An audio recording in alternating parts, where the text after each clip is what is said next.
waxaa kulan magaalada muqdisho ku wada yeeshay madasha mucaaradka iyo oday dhaqameedyada beelaha hawiye iyagoo ka wada shiray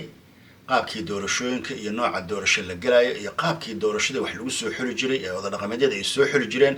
iyo isbedelada uu ku sameeyey madaxweyne xasan sheekh maxamuud iyo dowladdan federaalka soomaaliya iyo xamse cabdi barre iyo marka su-aasha waxay tahay weli ma door baa weli u bannaan oday dhaqameed iyadoo runtii waxaan maqlaynay doorasho qof iyo coda ayaa la aadayaa shacabkii ayaa runtii codka loo celinayaa marka su-aasha waxay tahay maxay kula shirayaan madashan mucaaradka ah oday dhaqameedyada maxay kala shirayaan oday dhaqameedyada dhaqankooda waa la garanayaa waa haddii dhibaato dhacdo ama laba famil ama laba reer isku duulaan inay ka odeeyaan haddii dhib dhaco inay waxawaa xalliyaan arrimaha socialka ama waxawaaye familada hoose ah laakiin arrimaha masiiriga ee siyaasadda runtii waxawaaye xilligii waa laga soo gudbay carta iyo runtii oday dhaqameed iyo waxawaaye runtii ay soo xuli jireen xildhibaanada dowladda federaalka marka dowladda waxaan aragnay inay dastuurkii dhamaystirtay oo runtii waxawaaye hadda loona jihaystay qaab doorasho qof iyo coda oo aanan runtii waxawaaye shaqo aysan ku lahayn marka waxaa su-aashay ka taagan tahay oday dhaqameedyadan maxay ka bedeli karaan hadday la shiraan siyaasadda maanta waxawaaye mucaaradka iyaga ay ku wada shiri karaan maxay tahay waxay leeyihiin waxaan u laabanaynaa doorashadii hore ee oday dhaqameedyada ay soo xulaayeen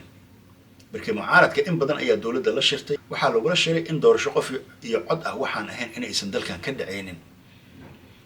marka su-aasha waxay tahay oday dhaqameedyada maanta ay la shireen runtii waxawaaye oday dhaqameedyada beelaha weyn lagu tilmaamay oo inta badan waxawaaye raggii xallin jiray markii dhib dhaco markii dhiig dhaco markii dhibaato laba reer isku duulaan laakiinse waxawaaye wixii hadda waa ay dhammaadeen dowlad dastuur leh nidaam leh runtii waxbaa isbedelay oday dhaqameed waxawaaye laftirkiisii wuxuu la cabanayaa xilkiisii iyo howlo badan uu qaban jiray hay-adaha sharciyada ayaa hadda qabta booliska baa shaqeeya maxkamadda baa shaqaysa looma baahna marka oday dhaqameed iyo gar waxawaa loo dhigto marka su-aasha waxay tahay mucaaradka maalin walba waxawaaye runtii ama oday dhaqameed la shiraaya ama ku hadaaqaaya waxaan u laabanaynaa doorashadii 2012 ee garowan iyo garowe 2 waa su-aal dad badan ay isweydiinayaan shacabka runtii waa ay arkaan waxyaabaha ka dhacaya magaalada muqdisho maanta marka waxaa oday dhaqameed iyo mucaaradka ayaa wada kulmaya la leeyahay bal oday dhaqameed maanta runtii waxawaa siyaasadda hadda taagan ee dastuur iyo nidaam iyo kala dambeyn loo sameeyey maxay ka geli karaan mase waxawaa oday dhaqameedyada waxaa la leeyahay geeli 1991 iyo runtii waxawaa banaanbaxyada iyo dhalinyarada soo kiciya dhalinyarada dee hadda waxaa muuqata in ay doonayaan inay iyaga laftirkooda waxawaaye mataqaana codkoodii ku ceelbaxaan oo ay runtii arkaan dimuqraadiyada iyo habka adduunku u dhaqmo in shacabka ay awood leeyihiin marka su-aasha waxay tahay weli mucaaradka maxaa ka qaldanayaa is leedahay weli mucaaradka miyaysan weli waxawaaye fahmin nidaamka iyo systemka waxawaaye caalamka uu ku socdo iyo sida hadda wax isu bedela soomaaliya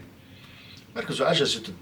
waa su-aal runtii waxawaaye isweydiin mudan laakiin waxaan la yaabanahay mucaaradka weli ku haminaya inay waxawaa doorashadii oday dhaqameedyada ay soo xulaayeen maanta inay ka dhici karto soomaaliya iyadoo intaasoo shacab kaararkii codbixinta ay qaateen iyadoo intaasoo gobol maanta waxawaa dadkii iska wada diiwaan geliyeen oo ay diyaar u yihiin doorasho qof iyo codoo xalaal ah oo shacabka codkoodii loo celiyo marka sidee ku dhici kartaa oday dhaqameed maanta lagala shiraayo beel hebel bal beesha maxay keeni kartaa maanta bal beeshii waxawaaye maamul goboleedkii ayaa lagala cararaya maamul goboleedkii ayaa maanta gacan ku gambad ah oo runtii waxawaaye maamul goboleedyadii ayaa madaxweynahoodii soo dooranaya oo shacabkoodii xildhibaanadii maamul goboleedyada soo dooranaya marka runtii doorka u bannaan ee maanta ay kula shiri karaan madashaan mucaaradka ay kula shiri karaan oday dhaqameed bal maxay tahay